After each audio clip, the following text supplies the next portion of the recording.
Question says what is the correct order of ionisation energy. तो यहाँ पे हमको पूछा हुआ है आयोनाइजेशन एनर्जी का करेक्ट ऑर्डर क्या होगा। तो सबसे पहले देख लेते हैं आयोनाइजेशन एनर्जी का करेक्ट ऑर्डर क्या होता है। तो रूल अगर हम देखें तो क्या लिखा है कि लेफ़्ट टू राइट जब मैं जाता हूँ जब मैं लेफ़्ट टू राइट जाऊँगा तो मेरा आयोनाइजेशन एनर्जी क्या होगा, बढ़ेगा। करेक्ट ना।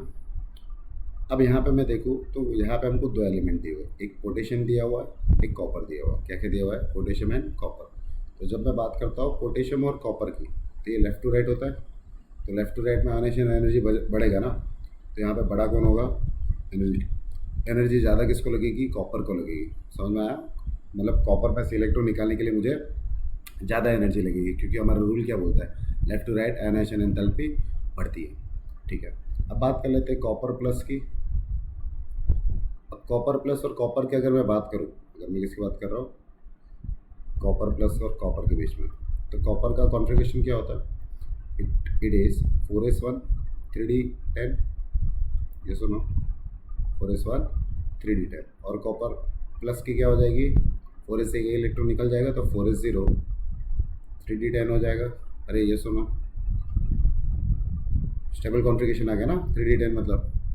तो मैं यहाँ पे क्या बोलूँगा, इन दोनों में अभी इलेक्ट्रॉन मुझे निकालना है तो 4s से इजीली इलेक्ट्रॉन निकल जाएगा, और 3d10 से इलेक्ट्रॉन निकालना है मुझे ज़्यादा एनर्जी लगेगा। तो इन दोनों को कंपेयर करूँ तो सबसे ज़्यादा एनर्जी किसको लगेगी, कॉपर और कॉपर प्लस में ऑफकोर्स कॉपर को लगने वाली है। तो यहाँ पे हमारा करेक्ट ऑप्शन क्या होगा कि कॉपर प्लस की एनर्जी ज़्यादा होगी और कॉपर की एनर्जी कम होगी।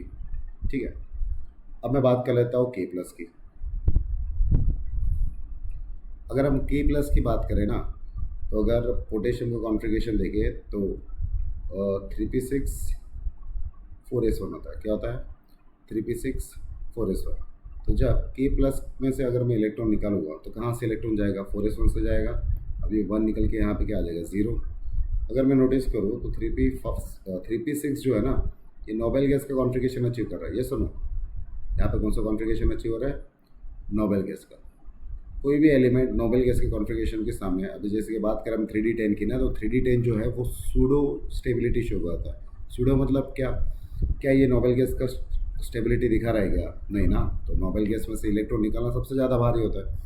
तो अगर मैं बोलूँ कि कॉपर प्लस और के प्लस में कौन सबसे ज़्यादा एनर्जी लेगा, तो ऑफकोर्स नोबेल गैस का ही जो आइटम है ना, मतलब जो कॉन्फ़िगरेशन रेप्लिका कर रहा है, वो ज़्यादा एनर्जी लेगा इलेक्ट्रॉन बाहर निकालेंगे as compared to Cu plus.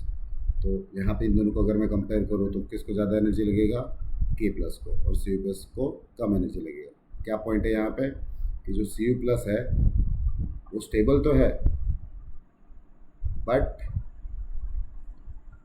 Noble gas जितना नहीं, नोबेल गैस का कॉन्फ़िगरेशन अचीव नहीं कर रहा।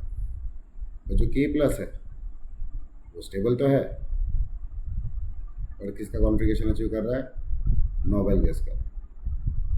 नोबेल गैस का कॉन्फ़िगरेशन अचीव कर रहा है। ठीक है। सो ऐसे एक ऑप्शन हमको करेक्ट दिख रहा है, option A. So A is the correct option. I hope this is clear.